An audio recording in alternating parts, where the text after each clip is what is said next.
أن أضل أو أضل أو أزل أو أزل أو أظلم أو أظلم أو أجهل أو يجهل علي ربي زدني علما ووسع لي في رزقي وبارك لي فيما رزقتني واجعلني محبوبا في قلوب عبادك وعزيزا في عيونهم واجعلني وجيها في الدنيا والآخرة ومن المقربين يا كثير النوال يا حسن الفعال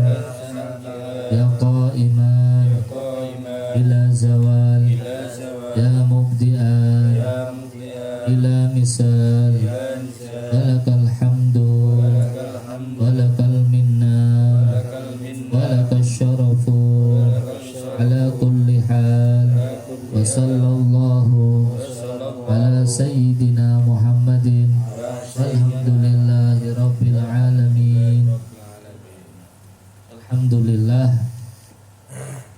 Alhamdulillah, puji syukur hadirat Allah Subhanahu wa taala yang memberikan kita nikmat berupa kesehatan, kekuatan, berkat taufik hidayah dari Allah Subhanahu wa taala kita bisa duduk bersama, silaturahim, mengaji, merawat dan menjaga keimanan kita, karena termasuk tanggung jawab besar bagi seorang mukmin, seorang muslim yang ingin selamat dunia, selamat di akhiratnya, bahagia dunia, lebih-lebih bahagia di akhirat. Maka orang muslim tersebut harus sadar kalau kita ini punya tanggung jawab besar, yaitu menjaga dan memelihara keimanan kita jangan sampai tersungkur, terperosok dalam lembah-lembah kemaksiatan. Di antara cara yang paling efektif, cara yang paling ampuh untuk menjaga tanggung jawab besar, yaitu menjaga keimanan ini adalah duduknya kita di majelis-majelis ilmu, majelis zikir, majelis sholawat, kemudian memperbanyak zikir, memperbanyak membaca Al-Quran, dan kemudian kita lanjut dengan mengkaji ilmu-ilmunya baginda Nabi Muhammad SAW. Ini kenikmatan yang luar biasa. Ya, mudah-mudahan kita tidak bisa jadi orang alim, insya Allah anak keturunan kita, anak kita atau cucu-cucu kita mendapatkan keberkahan dari majelis ini. Amin. Berkah orang tuanya istiqomah dalam duduk bersama, berzikir bersama, membaca sholawat. Yang sudah capek-capek pagi, siang, begawi, bekerja untuk menjemput nafkah yang halal, rizki yang halal, kemudian dilanjut lagi, Masya Allah. Ini satu kenikmatan yang besar, mudah-mudahan semuanya diberkahi oleh Allah Subhanahu wa ta'ala. Amin ya rabbal alamin. Nah, yang perlu kita perhatikan juga bagaimana ibadah kita. Ibadah kita kepada Allah ini juga perlu diperhatikan, terutama bab sholat. Kita mengkaji kitab Kaifa Tusalli karya Abina Ki Haji Muhammad Ihya Ulumuddin Pujon Malang. Mudah-mudahan Allah Subhanahu wa ta'ala memberikan umur yang panjang kepada beliau, sehat walafiat, memudahkan segala urusan beliau, amin ya rabbal alamin. Mudah-mudahan beliau bisa segera ke kota Balikpapan, amin ya rabbal alamin. Kaifa tusalli, kitab yang beliau susun 4 tahun. Beliau mengumpulkan hadis-hadis Nabi dari berbagai macam kitab hadis yang beliau kaji bersama guru besar beliau, guru mulia Abuya Sayyid Muhammad bin Alawi Al-Maliki Al-Hasani. Ketika beliau berada di kota Mekah, ya, beliau sampai ke Indonesia. Akhirnya beliau nyusun kitab ini. Nah, kitab ini kita kaji karena sanadnya jelas, sanad mata rantai keilmuannya jelas, ya, dari Abi Ihya, kemudian dari guru beliau Abuya Sayyid Muhammad, dari gurunya Sayyid ayah dan guru beliau Sayyid Alawi, terus sampai sambung keilmuan tersebut sampai sahabat, sampai baginda Nabi Muhammad sallallahu alaihi wasallam. Alasan yang kedua kita mengkaji kitab Kaifa Tusalli ini dengan harapan setelah kita mengkaji kitab ini, kita tidak lagi menjadi orang yang kalau ngelihat sesuatu yang beda kita tidak gampang kagetan. Oh, ini ada orang kalau angkat tangan ketika takbiratul ihram, ini angkat tangannya modelnya gini. Oh, ini ada hadisnya. Sehingga kita tidak merasa paling benar, tidak merasa paling suci atau paling, ya. Ini alasan yang kedua kenapa kita pakai kitab Kaifa Tusalli ini. Kemudian alasan ketiga yang tidak kalah pentingnya kenapa kita pakai kitab Kaifa Tusalli ini, karena dengan belajar kita dengan kitab Kaifa Tusalli ini kita bisa melakukan sunnah-sunnah Nabi di dalam sholat. Kita ini kalau mau mengikuti sunnah-sunnah Nabi banyak, ya, mulai dari bangun tidur sampai mau tidur lagi banyak sunnahnya Nabi, ya. Kita dikit-dikit mengaku cinta sama Nabi, ya, kita juga berusaha untuk meniru kebiasaan baginda Nabi Muhammad sallallahu alaihi wasallam. Di dalam kitab Kaifa Tusalli ini banyak sekali sunnah-sunnah Nabi yang hendaknya kita pelajari kemudian kita praktekkan. Pada malam hari ini sudah sampai pembahasan tentang bab i'tidal, yaitu bangun dari ruku. Sami Allahu liman hamidah.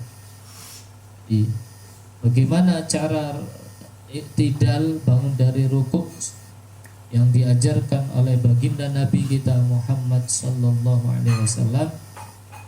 Yang pertama yaitu mengangkat tangan seraya membaca tasmi', yaitu Sami Allahu liman hamidah.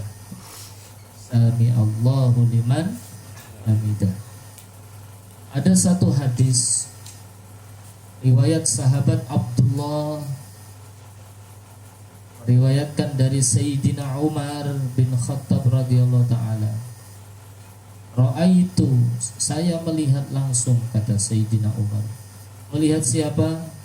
Melihat baginda Nabi Muhammad sallallahu alaihi wasallam idza qama bis salati, ketika beliau Rasulullah berdiri di dalam salat, rafa'a yadayhi hatta yakuna khadwa mankibai.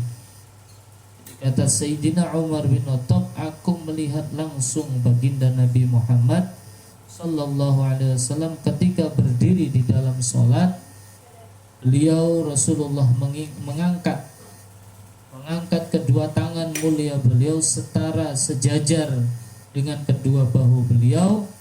Begitu juga ketika beliau bertakbir untuk ruku dan bangun dari ruku, seraya beliau juga membaca tasmi' Sami Allahu liman hamidah, dan beliau tidak melakukan hal demikian dalam sujud.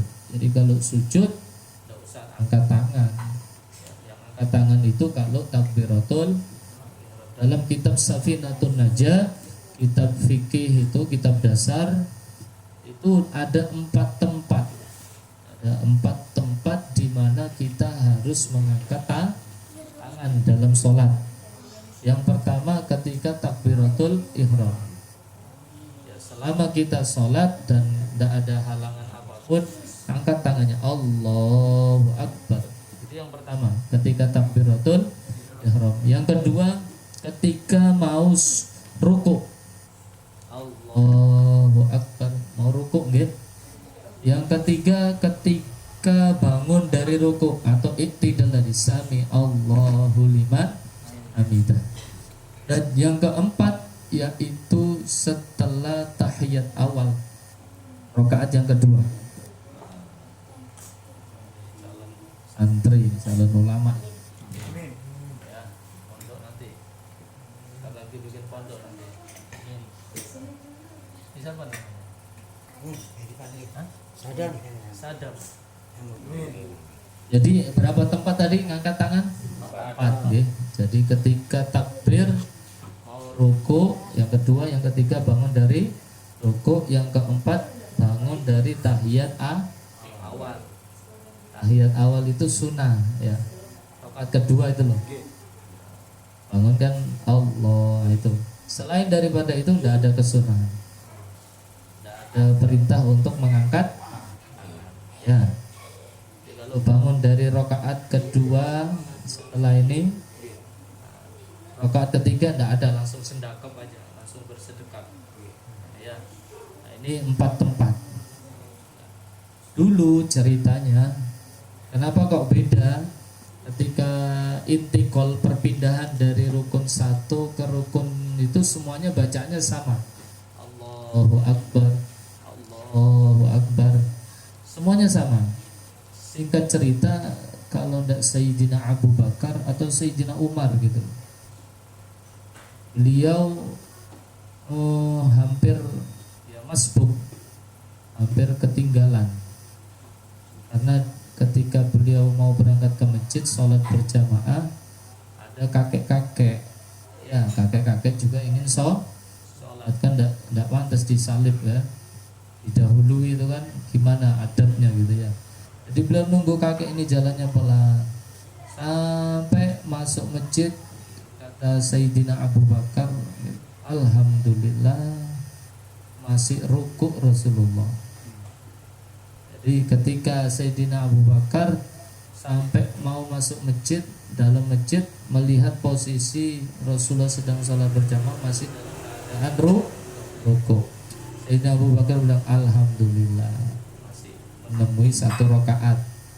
Langsung beliau takbir dan ikut rukuk ya. Tanpa Fatihah. Nanti kita akan jelaskan ada posisi makmum masbuk, makmum muafek ya. Jadi langsung rukuk, habis takbiratul ihram langsung rukuk. Fatihahnya ditanggung sama imam. Artinya sudah tidak usah baca Fatihah, asalkan ketika kita mendapati imam masih dalam keadaan rukuk. Nah, kata Sayyidina Abu Bakar ketika mau masuk masjid, alhamdulillah masih rukuk. Nah, itu bacaan alhamdulillah itu didengar oleh malaikat. Benar, Rasulullah dibisiki oleh malaikat, kul, ucapkan sami Allahu liman hamidah. Hanya semenjak kejadian itu, setiap bangun dari rukuk ucapannya bukan takbir tapi sami Allahu liman hamidah. Apa artinya sami Allahu liman hamidah? Sami Allah, Allah mendengar, liman hamidah, liman bagi orang yang memuji Allah. Sami Allah, Allah zat yang maha mendengar pujian orang yang memuji Allah, ujian orang yang memuji al-hamidah. Nah, semenjak itu setiap bangun dari i'tidal bacaannya bukan takbir lagi tapi tasmi', yaitu sami Allah liman hamidah. Ceritanya seperti itu. Jadi cara ruku, cara bangun dari ruku sami Allahu liman hamidah sambil mengangkat tangan sejajar dengan setara dengan kedua bahu apa pundaknya? Kalau bahu sama aja. Yang membedakan apa guru? Samanya aja. Berarti tidak beda guru. Sama. Jadi ini sama, itu tidak beda. Iya. Berarti sami mawon. Odo wae. Sak tunggal. Orang ngawe-ngawe. Awe-awe guru. Yang kedua, imam membaca tasmi' dan juga membaca tahmid. Jadi bagi imam sholat ketika bangun dari rukuk mengucapkan tasmi' sami Allahu liman hamidah, membaca tahmid Rabbana lakal hamdu atau Allahumma Rabbana lakal hamdu, gitu ya. Yang ketiga, makmum cukup membaca tahmid Allahumma Rabbana lakal hamda atau Rabbana lakal ham. Kalau baca tasmi' ya enggak apa-apa, ya. Ya enggak apa? Ya enggak apa-apa. Ada hadis dari sahabat Abdurrahman bin Sakhar atau yang lebih dikenal dengan Abu Hurairah. Sahabat Abu Hurairah meriwayatkan bahwa Rasulullah pernah bersabda, "Idza qala al-imam sami'allahu liman hamidah." Kalau imam itu mengucapkan sami Allahu liman hamidah, semoga Allah mendengar orang yang memujinya, itu artinya sami Allahu liman hamidah. Kalau ada imam baca sami Allahu liman hamidah, fakulu, maka makmum itu orang yang ikut sholat itu, maka kalian ucapkan Allahumma Rabbana lakal hamdu, ya. Fa innahu man wafaqa qawluhu qawlal malaikah ghufira lahu ma taqaddama min dambi, kata Rasulullah, karena sesungguhnya barang siapa yang bacaannya bertepatan dengan bacaan malaikat, maka dosa-dosanya yang telah lalu, yang telah lewat diampuni oleh Allah Subhanahu wa ta'ala. Bayangkan ya, luar biasa ini sholat. Sholat ini memang Allah jadikan untuk kita untuk menservis jiwa kita, pikiran kita, batin kita, supaya tidak stres. Ya, orang itu kalau tidak sholat itu tidak tenang,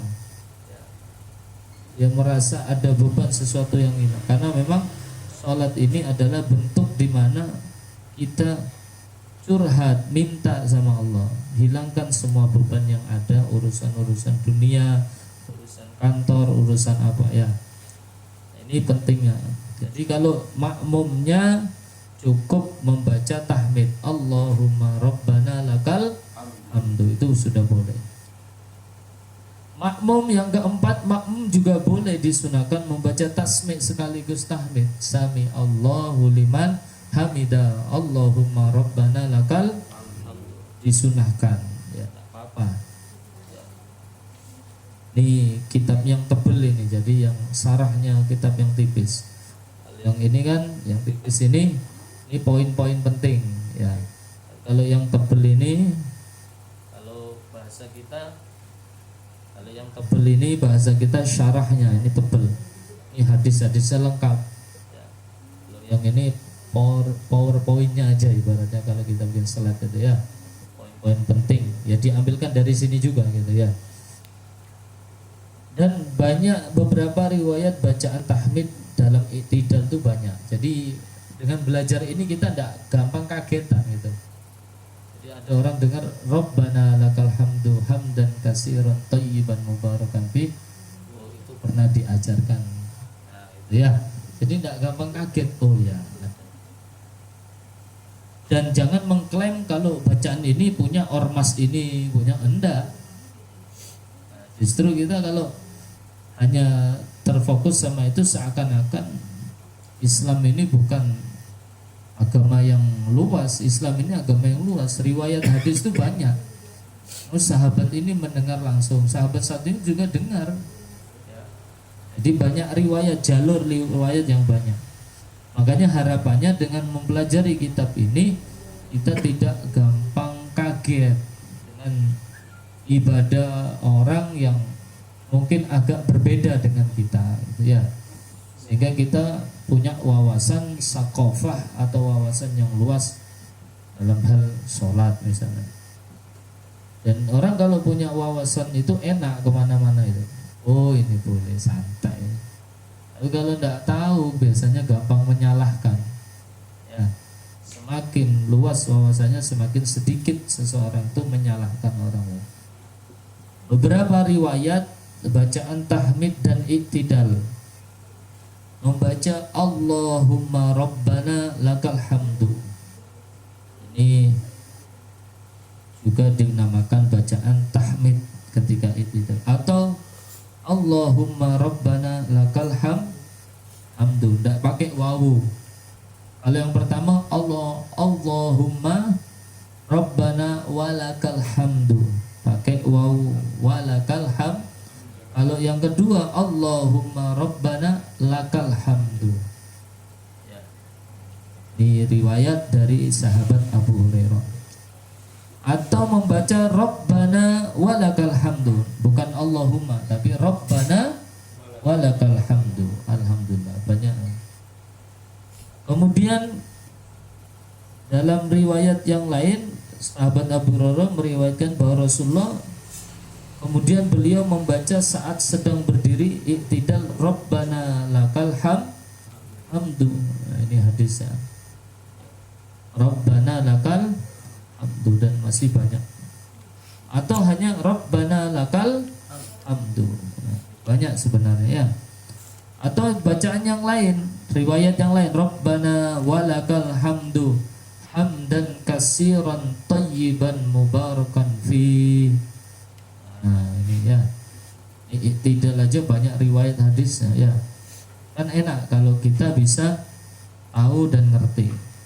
Berapa sih lamanya durasinya iktidal itu? Ya, durasi waktu lamanya iktidal itu jadi seperti ini. Kalau dalam kitab Kaifatus Sholih, ruku, sujud, duduk di antara dua sujud dan iktidal itu dapat dilakukan dalam masa waktu yang hampir sama dalam lamanya. Di ruku, sujud, duduk di antara dua sujud dan iktidal itu waktunya sama. Jangan sampai sujud kita lama, duduk di antara dua sujudnya cepat, atau sebaliknya duduk di antara dua sujudnya agak lama, sujudnya kayak ayam matuk beras, jadi sama. Makanya ulama ngasih standar bacaan itu 3 kali, itu tidak terlalu cepat, tidak terlalu lama.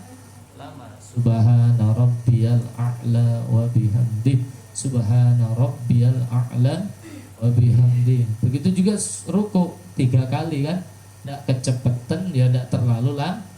Meskipun boleh 11 kali ya 10 kali, tapi kan dilihat dulu belakang itu wis sepuh semua, ada yang perutnya sakit, kebelet sudah, ada anaknya nangis, ada yang sudah pesawatnya mau terbang kan, mungkin mau meeting ya, macam-macam. Nah, jadi lamanya iktidal itu rukuk, sujud dan duduk di antara dua sujud serta iktidal itu dilakukan dalam waktu yang hampir sama dalam lamanya ya. Kana ruku'un Nabi sallallahu alaihi wasallam, ini ada hadis rukuknya Rasulullah, wa sujuduhu, dan sujudnya Rasulullah, wa idza rafa'a minar ruku', ketika beliau itu bangun dari ruku', wa bainas sajadataini, dan duduk di antara dua sujud, qariban minas sawa, hampir semuanya sama waktunya ya. Makanya ulama kita dulu, orang tua kita, guru-guru kita di Langgar Mushola TPQ itu kalau ngajari sholat bacanya 3 kali, dan ada kesamaan ya antara sujud rukuk. Iktidal boleh dilakukan dalam waktu yang sama dengan berdiri, boleh, tapi kan tidak umum ya. Hadisnya mana? Dari Sayyidah Aisyah radhiyallahu taala anha meriwayatkan summa raka'a fa atalla ruku'a summa qala sami Allahu liman hamidah summa qama misla ma qama. Kemudian beliau Rasulullah ruku, lalu memanjangkan rukuknya, kemudian mengucapkan sami Allahu liman hamidah, kemudian beliau berdiri seperti beliau telah berdiri. Ini dalam riwayat yang lain ya. Jadi kalau kita lihat sholatnya mungkin pengen naik haji atau umroh nanti ya, nanti di sana lihatnya macam-macam, ada yang sholatnya kok lama kalau ruku sujudnya ya tidak apa-apa, tidak usah kaget. Iktidal boleh dilakukan dalam waktu yang lama ya. Ini wawasan saja ya. Posisi tangan ketika iktidal bagaimana? Sami Allahu liman hamidah. Apa bergelantungan kayak gini atau sedekap?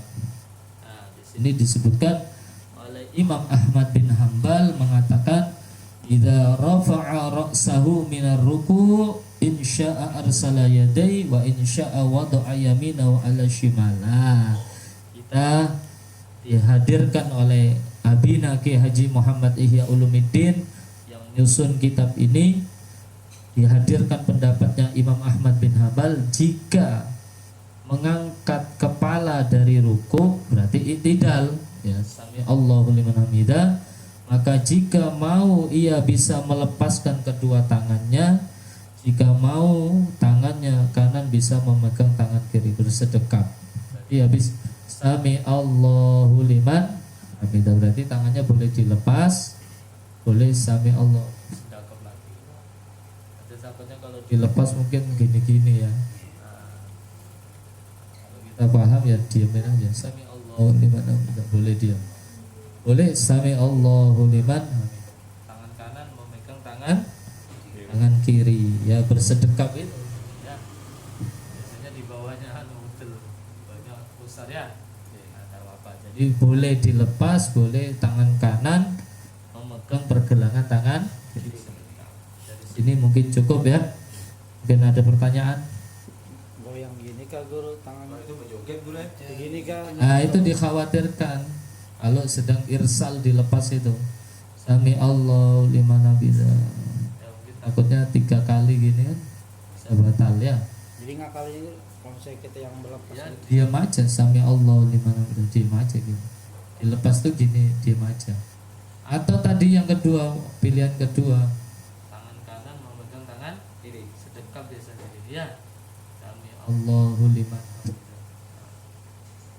Kalau yang kayak gini sami Allahu liman hamidah kan ada orangnya. Ya. Allah alam ikut siapa.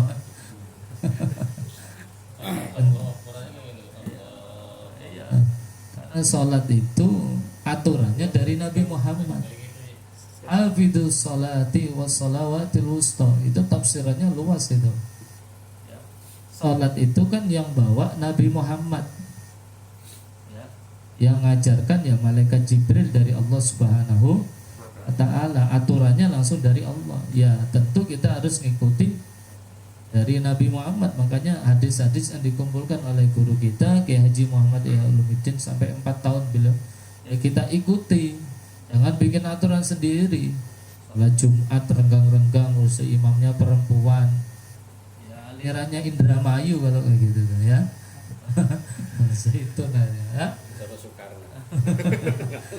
Jadi boleh perempuan di sampingnya, nggak tahu, wallahu alam ya.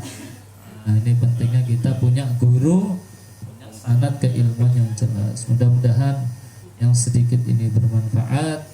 Mudah-mudahan ibadah kita semakin baik kualitasnya. Mudah-mudahan selalu istiqomah, amin ya rabbal alamin. Mari kita tutup dengan doa. Bismillahirrahmanirrahim. Wal asri innal insana usrin illa alladhina amanu wa amilus solihati wa tawasaw bil haqq wa tawasaw bis sabr. Subhanakallahumma wa bihamdika asyhadu an la ilaha illa anta astaghfiruka wa atubu ilaik. Wa sallallahu ala sayyidina Muhammad walhamdulillahi rabbil alamin. Maaf. Assalamualaikum warahmatullahi wabarakatuh.